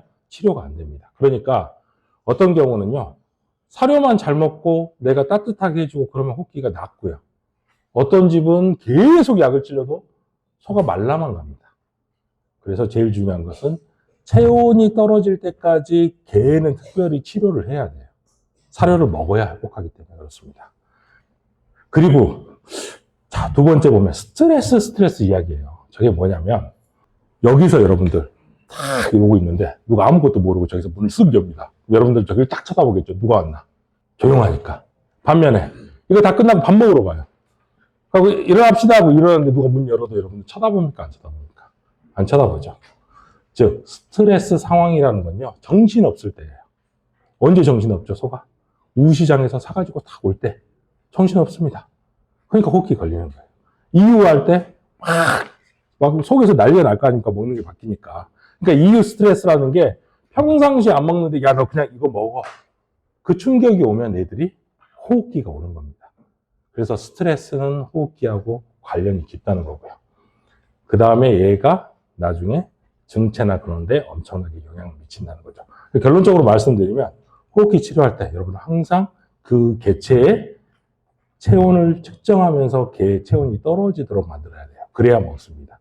그래야 회복되고요. 그 다음에 보온시키고요. 잘 먹는 거 확인하고. 이게 굉장히 중요합니다. 자, 이건 이제 소의 체형에 관해서 설명인데요. 위에 거는요, 소가 얼마나 큰지를 말하는 거고요. 아래 거는요, 근육의 정도를 말합니다. 그러니까 골격과 근육을 논하자면 골격을 알고 싶으면 옆에서 보면 되고요. 물론 이렇게 뒤로 벌어지는 것도 보면 되겠죠. 근데 뒤에서 본다는 건요, 얘가 얼마나 많은 근육을 가지고 있는 것을 보는 겁니다. 1번부터 12번 소가 있습니다. 공짜로 골라간다면 여러분들은 몇 번을 골라가시겠습니까? 어떤 분들은 7번, 6번 마음속으로 있을 거예요. 이유도 있고요. 그러면 8개월령하고 10개월령인데 똑같은 송아지입니다. 똑같이 생겼어요. 어떤 걸 가져갑니까? 왜요? 누가 두 달은 더 길러준 것도 있는데 왜 사료비도 절감하고 좋을 텐데 왜? 아, 그렇습니까? 네, 이렇게 생각하시죠. 그러면 여러분들의 마음속에 뭐예요? 아, 소는 크게 잘 키워야겠다 이런 생각하고 계시잖아요. 네. 그 말은 잘 먹이고 뭐 하고 이렇게 해야 되는데 혹시 잘 생각해 보세요. 내가 정말 그렇게 하고 있는지. 그 다음에 이제 소는 이 방향으로 큽니다. 머리로 시작해서 아래다리로 크고요. 머리로 시작해서 등으로 큽니다. 이걸 어떻게 알 수 있냐면요. 잘 크다가 이제 송아지가 아파요. 아픈 송아지는 수의사의 눈에 아팠다는 걸 말 안 해줬어도 쟤 아팠던 애인지 알아요. 여러분도 알아요. 그죠? 아팠던 송아지 어떻게 생겼어요? 이게 약간 좀 머리는 크고 이렇게 막 다리는 짧고 이상하게 생겼잖아요. 머리는 처음부터 큽니다. 왜? 젖을 먹어야 되니까. 근데 다리와 저 방향은 하다가 장애가 생기면 안 커요. 그러니까 짜리몽땅한 얼굴만 큰 송아지가 아픈 송아지에서 나오게 되죠. 똑같은 원리로 저게 끝까지 자라면 어떻게 될까요? 네, 이 설명을 드리는 겁니다. 뒤에서 봤을 때 근육이 끝까지 올라오는 소는 얘가 끝까지 잘 자란 거죠. 그리고 만져봤어요. 피모가 까칠하지 않고 부드럽고 얇은 털. 잘 자랐구나. 그런데 누군가가 나를 속이려고 그래요. 개월수를. 어떻게 확인하냐? 저걸 보고 알 수 있습니다. 딱 두 가지 소가 있어요. 하나는 주둥이가 넓고 꼬리가 더 길어요. 똑같이 생긴 것 같은데. 근데 하나는 주둥이도 여기도 좁아요. 여기. 여기가 좁고 꼬리가 예를 들면 저기 있으면 저게 더 짧아요. 걔가 더 어린 소입니다. 꼬리가 길고 주둥이 넓으면 나이 많은 소고요. 그렇게 구분할 수 있습니다. 이유는 그렇게 크기 때문에 그래요. 그리고 여러분들이 자세히 생각해 보시면요. 축산의 경험이 많으시니까 우유 시장의 풍경이 많이 달라졌죠. 옛날의 저소에서 지금의 저소로 많이 바뀌었습니다. 그러면 이제 여러분들이 왜 옛날에는 그렇게 하면 잘 됐는데 지금은 왜 안 되지에 대해서 우리가 생각을 한번 해볼까요? 송아지 식체를 여러분 치료해 보셨죠? 비닐 쪼가리 같은 거 집어먹으면 걸리거든요. 그죠? 또 언제 걸립니까? 식체. 소화 안 되는 풀을 먹으면 그래요. 그러니까 무슨 말씀을 드리고 싶냐면 여러분들 머릿속에는 이게 있습니다. 송아지. 그래, 송아지는 큰 소를 갑자기 이렇게 내가 광선 쪽을 탁 쏴가지고 그게 딱 쪼그라들어가지고 사이즈만 작아진 소라고 생각해요. 근데 애초에 다릅니다. 송아지의 안하고 큰 소는 다르잖아요. 그러니까 반추위라는 것들이 잘 발달해 있지 않고 반추위가 발달 안 됐다는 것을 풀을 소화할 수 있는 능력이 떨어지는 거죠. 그러니까 송아지를 나나, 돼지 이런 걸로 생각하셔야 돼요. 소라고 생각하면 안 됩니다. 풀을 소화할 수 있는 능력이 떨어져요. 그러니까 풀을 많이 주면 송아지는 그걸 소화 못 시키고 문제가 생길 수 있고 그게 바로 식체라는 겁니다. 그러면 그 이야기를 왜 하냐는 거죠. 어떤 식으로 송아지의 사양 관리가 가야 되는지 설명을 드리려고 그래요. 먼저 큰 소는 저런 식이고 송아지는 아래처럼 되어 있습니다. 송아지는 우유를 먹으면 여러분들 다 아시죠? 사위로 가죠. 물을 먹으면 근데 반추위로 간다네요. 예를 들면 젖병으로 빨면 이게 사위로 바로 간다는 거는 여러분들 아시죠? 우유. 그러면 물을 여기다 양동이다 길러서 하면 이건 반추위로 가요. 그죠? 근데 외국 같은 데 가보면요. 양동이에다가 우유를 탑니다. 그렇게 하죠. 먹으면 이건 반추위로 갑니까? 사위로 갑니까? 근데 이거 사위로 가거든요. 왜 그런 일이 일어나는지 생각을 해보면 소가 우유의 맛을 알고 흥분하면서 식독을 하는 건 생기는 겁니다. 예. 빠는 그런 것도 되게 중요해요. 빠는 것도 중요하지만 예, 자동인데 이 혀가 흥분하면서 그게 생긴다는 이야기예요. 그러면 그 이야기가 그래서 양동이로 해도 이건 사이로 가는 겁니다. 물론 가끔씩 이게 반추위로 흘러가는 일들이 발생을 합니다. 더 사고가 많아요. 하지만 외국에서는 감안하고 그렇게 먹입니다. 그런데 이 이야기를 왜 하냐면 여러분들이 송아지들 보면은 막 이게 꿀렁꿀렁꿀렁꿀렁꿀렁 이렇게 소리 나는 적 있잖아요. 그거 왜 그러냐면 이게 위에 있는 게 반추위로 흘러 들어가서 생기는 거거든요. 그러면 저 현상이 왜 일어나냐면 근데 이걸 이해를 못 하시는 분들은 막 전해질 많이 먹여서 생긴 줄 알아요.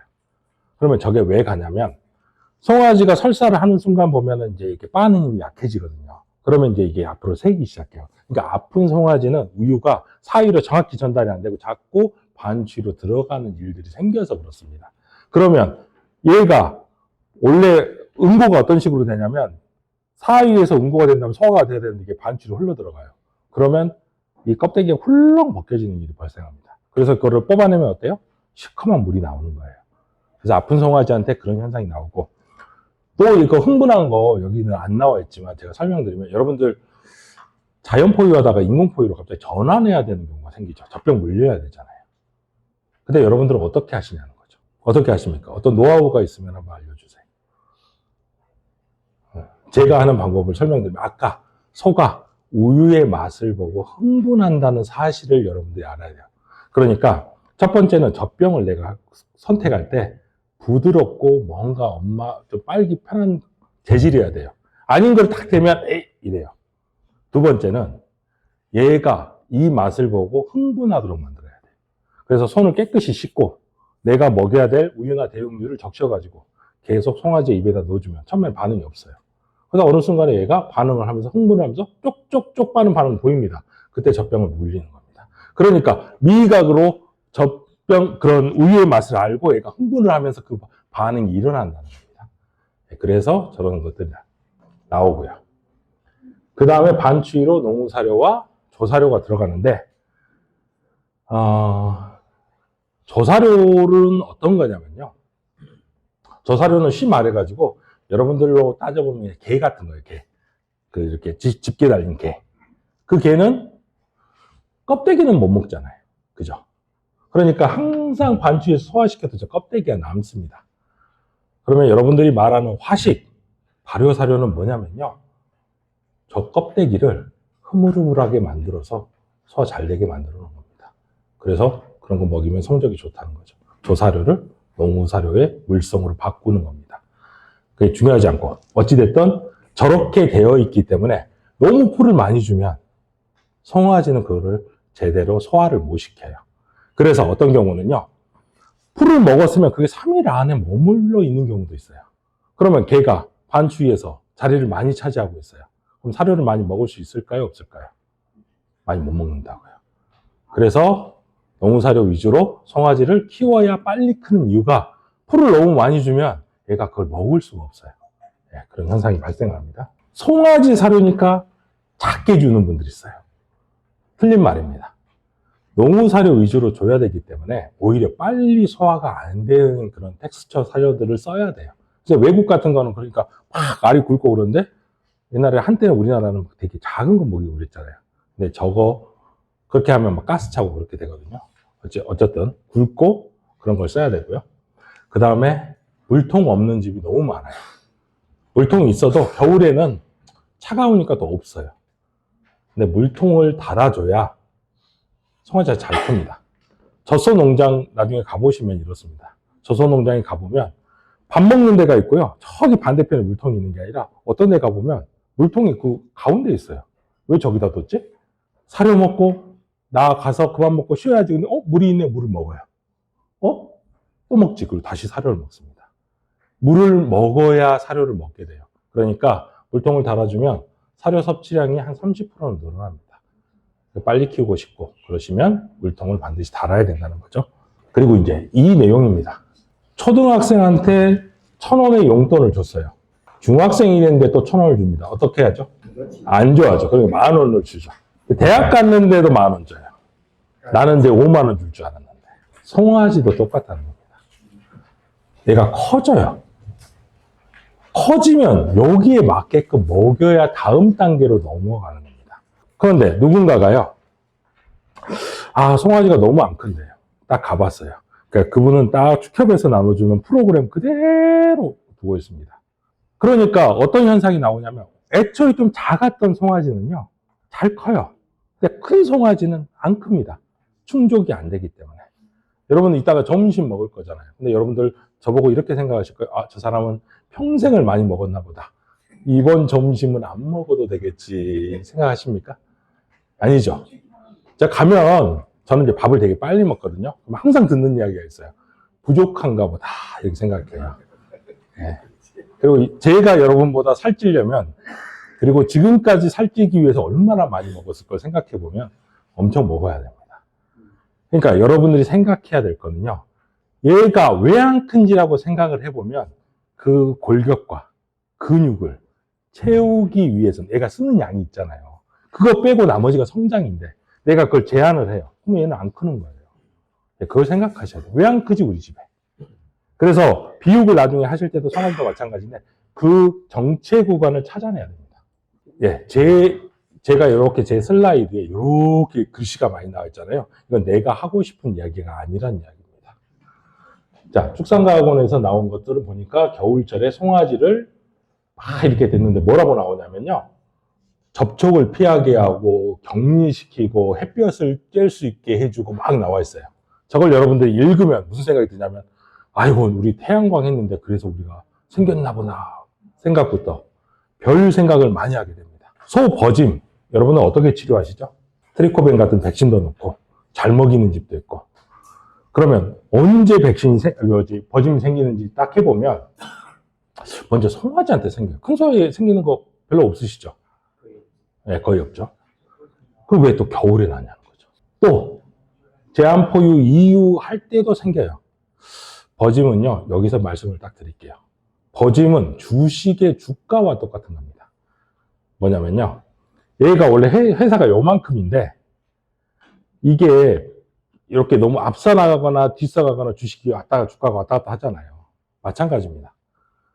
송아지가 잘 크고 있어요. 제가 이제 사례를 설명드릴게요. 잘 크고 있는데 이 집이 원래 TMF를 먹이는 집인데 TMF 회사에서 송아지부터 먹이면 더 좋아요. 그래가지고 딱 그 이후 하자마자 TMF를 먹이자마자 버짐이 확 피어요. 그럼 이거 어떻게 해야 되냐? 그 TMF를 좀 치우고 사료를 주기 시작하잖아요. 다시 버짐이 사라집니다. 그러니까 아직 풀을 잘 소화 못 시키는 애한테 그렇게 주니까 에너지가 부족해지면서 생기는 현상이에요. 겨울에 왜 그럴까요? 얘가 필요한 게 더 많은데 먹는 건 정해져 있으니까 버짐이 생기죠. 왜 송아지가 그럴까요? 송아지는 굉장히 빠르게 자라기 때문에 영양의 부족이 일어나기 쉬워요. 반면에 커지면 어떻게 돼요? 체성장이 느려지면서 자연스럽게 에너지가 차기 시작하면 사라지는 겁니다. 그러면은 저 풀 때문에 내가 지금 그랬던 거구나 생각을 하고 풀을 다 치워버려요. 그리고 이제 송아지를 키웁니다. 근데 걔가 또 버짐이 생기네. 사료만 잔뜩 먹였는데. 어떤 애들이요? 성장이 어마어마하게 빠른 애들은 또 버짐이 생깁니다. 왜냐, 아무리 먹어도 부족하면. 그러다가 걔가 또 육성기 또 들어가면 또 사라져요. 그것 때문에 생기는 겁니다. 그러니까 버짐은 뭐 이렇게 우시장에 출하하시는 분들은 고민할 부분이긴 하겠지만요. 근데 얘가 지표인지 알아야 돼요. 에너지가 부족한다는 지표라고 아셔야 돼요. 그리고 이렇게 설명드릴 수가 있습니다. 몸무게가 똑같아요. 예를 들면 이제 제가 100kg인데 저 같은 사람이 있어요. 근데 저보다 키가 더 작고 100kg인 사람이 있어요. 그러면 몸무게는 같은 100kg이어도요. 골격이 큰 소 있잖아요. 골격이 삐쩍 말라도 골격이 큰 소는요. 훨씬 더 높은 에너지와 단백질이 요구가 됩니다. 그러니까 지금까지 우시장에서 입식을 했는데 좀 적당한 소를 사가지고 와서 성적이 좋았는데 큰 소 사는데 왜 이렇게 성적이 더 안 좋지? 먹이는 사양 관리를 업그레이드 해야 돼요. 안 하면 못 채우고 개의 성장은 느립니다. 그래서 이제 뒤에서 쳐다보시면 이 근육이라고 하는 것을 8개월 기준으로 이렇게 따져보시면요. 내가 잘 모르겠는데 그러면 다리 벌어진 걸로 대부분 하시면 되고요. 내가 그래도 모르겠어 그러면 가끔 우시장에 놀러 가셔서요. 소 살 일 없어도 소를 자세히 보세요. 뒤에서. 그러면 어떤 애들이 벌어졌고 체격이 어떻고 이렇게 보실 수가 있겠죠. 결국 송아지는요. 요 단계로 커집니다. 골격, 근육, 근내 지방의 순서로 커집니다. 골격은 뭐냐면요. 키예요. 키. 저건 그리고 클 때 커집니다. 예를 들면 우리가 가다가 길가에 키 크는 클리닉, 한의원도 있고 그래요. 여기 계신 분들 거기 가서 저 키 좀 클 수 있을까요? 하면 클 수 있습니까? 없습니까? 못 크죠. 성장할 수 있는 시기에 청소년을 위한 거예요. 그러니까 송아지의 시기에 골격이 충분히 키워야 더 체중을 키울 수 있다는 거고요. 그게 완성이 돼야 그 다음부터 본격적으로 근육이 붙기 시작하는 겁니다. 물론 저렇게 극단적으로 되지는 않습니다. 조금 더 겹쳐서 일어나요. 그리고 근내 지방이라는 것은 저게 다 완성이 돼야 차기 시작합니다. 그래서 도체중을 결정하는데 가장 영향을 많이 미치는 건 뭐예요? 골격이에요, 골격. 얼마나 호대가 큰지. 그래서 키가 얼마나 큰지, 다리가 긴지, 이런 거를 보고, 내가 키우고 싶다면 그 방향으로 가고 있는지 여러분들이 생각하셔야 되고요. 네, 두 번째는 이 부분 한번 말씀드려보면, 작은 골격은 성숙에 빨리 이르렀다고 말을 했죠. 큰 골격은 성숙이 늦게 일어나죠. 그런데 저기 제가 잠깐 이거 설명드릴게요. 여기가 비육의 출하식이라고 한번 생각을 해볼까요? 우리가 혹시? 그러면 저게 30개월이잖아요. 그러면 누가 더 장기 비육했습니까? 여기서 나간다니까요. 회장님, 여기서 나갑니다. 여기서부터 여기. 그 말씀 드리는 겁니다. 그러니까 여러분은 장기 비육을 32개월, 34개월 생각해요. 그런데 몸이 빨리 커서 멈추고 그때부터 본격적 비육 기간이라는 거예요. 그러니까 아예 골격이 작은 놈이 성적이 더 유리한 이유가 그런 거고요. 그게 아니면 내가 크다 그럼 어떻게 해야 돼요? 최대한 얘를 빨리 키워놔야 실질적인 비육의 기간이 길어나는 겁니다. 근데 그게 안 돼. 그럼 내가 마지막까지 길고 가는 거예요. 더 갖고 가야 되는 겁니다. 그래서 이제 송아지 이야기니까요. 결국은 질병이 없어야 돼요. 질병이 있으면 멈추는 거니까. 그 다음에 잘 먹여야 돼요. 그 다음에 영양적 제한이 없어야 됩니다.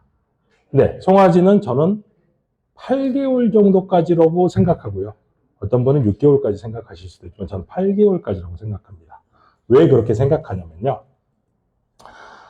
이걸 설명드리려고 하는데 먼저 풍선 보면은 초등학교에 저렇게 조그마한 풍선 팔죠. 예. 그래서 저거는 불기 전에는 풍선이 한 주먹 해도 굉장히 숫자를 많이 가져올 수 있습니다. 그리고 난 다음에 내가 잔뜩 가지고 와서 바람을 불면 이렇게 부피가 커지죠. 지방세포라는 것을 결정짓는 때가 언제까지냐면요. 이런 거 많이 보셨잖아요. 이거 많이 보셨죠? 예, 250일까지라고 하거든요. 즉, 풍선의 숫자가 결정되는 게 파란색. 풍선이 본격적으로 부풀어 오르는 게 빨간색이라고 하면 250일이면 8개월 한 10일 정도 되잖아요. 그러니까 그때까지는 마음껏 무언가가 지방세포가 커지고 싶다고 하면 제한이 없어야 된다고요. 근데 그때 뭐 어쩌고 뭐가 좋고 이렇게 하다 보면 걔가 잘 안 되는 거죠. 그러면 거세는 내가 그렇게 한번 해볼게. 근데 암소는 어떻게? 이런 고민이 드실 수 있죠. 저는 암수 구별하지 말고 8개월까지는 저렇게 하라고 말씀드립니다. 왜냐면요. 저렇게 한다고 해서요. 번식 안 되질 않아요. 아무 상관이 없습니다. 그리고요. 어느 순간에 애가 번식이 안 될 수도 있잖아요. 그러면 여러분들은 미경산 비육 하실 수도 있죠. 그 와중에도 저거는 매우 중요한 포인트입니다.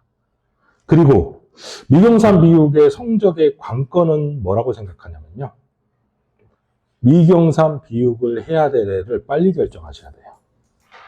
근데 내가 번식한답시고 막 말려서 막 어떻게든 막 이렇게 하다가 에이 안 됐다고 마지막에 이제부터 하기 시작하면 성적이 안 나오는 거고. 처음부터 여러분들 경험하셨을까요? 그 암소도 처음부터 그렇게 비육하듯이 그렇게 먹여나가면 성적이 좋습니다. 그러니까 빨리 결정하신다. 그리고 내가 거기까지는 못해. 그러면 8개월까지는 잘 키우시라는 거죠. 그래야 기본이 갖춰진다는 거죠. 자, 이 케이스를 한번 설명을 드려보면요. 2개월짜리예요. 근데 얘가 막 설사를 한대요. 먹이는 설사약을 쓰셨어요. 근데 설사를 하니까 일단 농후사료를 줄이고 조사료를 늘리셨습니다. 여러분들은 이분의 마음은 어떤 마음이냐면 사료 먹어서 설사한다는 마음이 있어서 이렇게 하신 거예요. 그러니까 풀을 먹인 거예요. 눈에 띄시는 게 있나요? 2개월짜리인데 너무 말랐죠. 그래서 제가 어떻게 했냐면요. 이분은 사료를 안 먹이고 풀을 먹이는데 무조건 반대로 시킨 겁니다. 뭐라고 시켰냐면 첫 번째 제 항상 원칙이 있습니다. 모든 치료 중단. 주사든 먹이든 약이든 다 중단. 왜냐하면 그게 가끔씩은 치료를 방해하거든요. 두 번째는 반대로 시킨 거예요. 사료만 먹이고 풀은 먹이지 말라고 시켰어요. 그다음에 원래 비육첨가제 썼기 때문에 그걸 쓰라고 시켰어요. 그리고 난 다음에 5일 후에 연락. 중요한 포인트입니다. 예, 안 멈추잖아요. 그럼 어떻게 됐습니까? 근데 5일 후에 연락. 예, 5일 후에 통화했는데 설사가 멎었고요. 그 사이에 살이 찐 것 같아요. 결론은 너무 안 먹여가지고 그런 거예요. 너무 영양이 부족해서. 이런 케이스가 있습니다. 근데 두 번째는 뭐냐면요. 여기는 또 그런 집은 아니에요. 여기는 6개월까지 아예 풀을 안 먹입니다. 사료만 줘요. 이렇게 합니다. 이렇게 하신 집이에요. 근데 이제 이분이 이제 이런 것도 들은 거야. 육성기 때는 그래도 풀을 잔뜩 먹여야 된대요. 그러니까 이제 그 순간 딱 6개월부터 약간 바꾸긴 해도 이분은 풀을 무제한 넣어주고 사료를 제한합니다. 근데 연변을 하기 시작하는 거예요. 이런 거 경험해 보신 적 있으시거나요? 여기에 대해서 여러분 어떻게 말씀을 하실 수 있을까요? 그래서 제가 이분한테 그냥 사료를 조금 늘리고 풀을 줄이라고 했어요. 이분이 굉장히 고민이 되잖아요. 자기는 수입 사료 무제한에다가 수입조 사료 무제한에다가 농후 사료 제한인데 그거를 지금까지 한 달 동안 내가 연변 조금만 하면 적응할 것 같은데 이거를 바꾸라고 하니까. 근데 그냥 긴가민가한 마음에 바꿨는데 이틀 후에 멈췄습니다. 왜 그런지를 알아야 돼요. 그리고 이건 여러분들도 머릿속에 반드시 넣어야 될 상황입니다. 왜 그런지. 소가 먹는 단백질에는 두 가지 종류가 있습니다. 하나는요, 비반추위 단백질이고요. 하나는 반추위 단백질. 그러니까 하나는 나는 너 몰라 그러고 바로 소장으로 갑니다. 그러니까 반추위 그냥 무시. 나는 바로 소장으로 간다. 두 번째는요, 어찌됐든 반추위 안에서 쿵짝쿵짝 하면서 단백질을 만들어내는, 소화시키는 그것이에요. 쉽게 말해서 비반추위 단백질은 현금입니다. 돈 그대로 주는 거예요. 바로 살 수 있어. 두 번째는 엄마가 가게를 하나 물려주고 돈 벌어서 그걸로 써. 이겁니다. 그러니까 현금은 바로 쓸 수 있으니까 즉각적 반응이 나와요. 저거는 바로 소한테 쓸 수 있고, 두 번째는 어떤 조건들이 있어요. 예를 들면 내가 가게를 하려면 일찍 출근해야죠. 음식이 맛있어야죠. 이런 것들이 있잖아요. 그 조건이 있는 겁니다. 자, 이거를 이해하셔야 왜 그 애가 갑자기 설사가 먹고 그렇게 하는지를 알 수가 있어요. 우리가 이제 보통 이렇게 딱 표를 주면 뭐 RDP와 RUP를 탁 나오는 게 있습니다. 에휴, 딴 건 내가 잘 모르겠다 이렇게 싶으시지만 이렇게만 여러분들 생각하세요. 주로 우리가 알고 있는 풀 종류는요, 반추위 단백질, 반추위 안에서 뭐 이렇게 쿵짝쿵짝 하는 게 많이 들어가 있고요. 우리가 아는 뭐 대두박은 흔하니까 설명드리면 그런 거는 그냥 이제 반추위 상관없이 영향을 좀 미치는 것들이 좀 많이 들어있고, 이렇게 생각하시면 돼요. 그러면 저기 그 농가가 사료를 제한하고 풀을 무제한 먹였잖아요. 그러면 RDP를 많이 줬다고 생각하셔야 돼요. 그러면 얘가 어떤 식으로 영향을 미치냐면 RUP, 현금이라고 그랬잖아요. 얘는 어떤 것도 영향을 안 받아요. 즉 김밥은 반찬 없이도 먹죠. 근데 간장게장을 여러분들이 먹는다. 뭐가 필요하죠? 네, 밥이 필요하죠. 풀은 에너지가 필요하다는 거예요. 그래야 소화된다. 간장게장은 밥도둑이잖아요. 네, 풀은 간장게장이다. 아시겠죠? 밥이 필요하다. 그러니까 사료를 제한하면 활용이 안 됩니다. 그래서 요걸 설명드리면요, 비반추위 단백질은요 바로 소장으로 갑니다. 바로 가요. 아무 조건 없어요. 현금입니다. 반면에 풀은요, 미생물을 만나가지고 얘가 활용 가능한 지가 단백질이 되고 싶다. 에너지가 반드시 필요한 겁니다. 그러니까 사료를 제한했으면 저 풀을 무제한 먹여도 됐겠습니까? 안 됐겠습니까? 안 되죠. 그러니까 풀은 조금 줄이고 사료를 올리자마자 얘가 연변도 사라지고 그렇게 되는 겁니다. 그리고 이제 이게 또 중요합니다. RUP가 소장으로도 가고 에너지원으로도 간다는 거예요. 뭐냐면 내가 근육 몸짱이 되고 싶어서 닭가슴살을 막 먹어요. 근데 밥은 안 먹어. 그러면 몸이 안 커집니다. 왜? 단백질이 에너지원으로 쓰이기 때문입니다. 그럼 우리 일상에서 뭔데? 내가 대두밥 같은 걸 딱 썼더니 너무 좋아요. 옆집에 추천을 해줬어요. 근데 옆집은 효과가 안 납니다. 왜 안 날까요? 에너지가 부족한 상태에서 이걸 쓰면, 이걸 에너지원으로 쓰니까 소가 안 크죠. 아시겠죠? 그래서 왜 우리 집은 효과가 없지? 에너지가 부족한지를 의심해 봐야 됩니다. 그래서 가장 여러분들이 중요하게 생각해야 되는 거, 에너지가 뭔데? 에너지는요, 쉽게 말해서 우리 사료를 하나를 보면 에너지와 단백을 구분하기는 어렵지만 일반적으로 옥수수 같은 곡물 사료는 에너지가 높은 사료고 단백은 낮은 사료잖아요. 그러니까 내가 쉽게 말해서 막 대두박만 줘가지고 안 크는 집은 옥수수를 넣어줘야지 큰다고요. 그걸 그래야지 활용할 수 있다고요. 그 말씀 드리는 겁니다. 그리고 풀을 먹일 때는 사료를 제한하면 연변하고 활용이 다 안 된다고요. 그런데 지금까지 어떻게 했어요? 풀 무제한에 사료 제한. 근데 보세요. 딱 그때만 안 큽니다. 그때만 안 커요. 그래서 제 방식은요, 사료를 앞에 둡니다. 항상. 풀은 서브로 따라가고요. 그렇게 해야 원하는 만큼의 체성장이 일어날 수 있죠. 그래서 이제 이거를 설명한 게요, 이런 단백질이나 요게 두 개의 루트를 가지고 하는 겁니다. 그리고 이제 또 한 가지 제가 말씀드릴 게, 그래, 사료를 먹여야 돼. 그래, 사료를. 근데 사료 많이 먹이면 또 어떻게 되죠? 또 변이 또 지러지고 또 연변하는 것 같지 않으세요?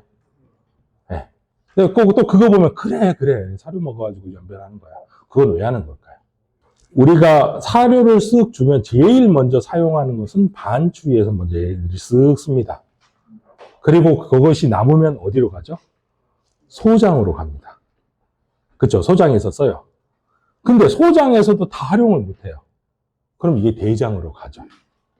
대장으로 가면 얘는 사실 물이나 흡수하고 이러는데 갑자기 사료가 넘어와 버렸어요. 그러면 얘가 거기서 이상 발효가 일어나면서 이렇게 연변이 나는 거예요. 그러니까 단백질이 너무 과한 거는 걔가 활용이 안 되면서 그렇게 연변을 하는 거고요. 사료가 또 너무 과하면 소장까지의 활용이 다 끝났는데 남아가지고 장에서 이상 발효가 일어나서 되는 겁니다. 그래서 사료를 조금 줄여주면 안 하는 거죠. 예, 그런 원리입니다. 그러면 요 약간 다르긴 한데 비유하고 관련된 거라 다르긴 한데 그럼 과산증이 생기면 어떤 일이 벌어질지 한번 생각해 볼게요. 아까 제가 반추위에서 쓰고 소장에서 쓰고 대장에서 쓴다 그랬잖아요. 과산증이 생기면 사료를 잘 소화 못 시키겠죠. 그렇죠?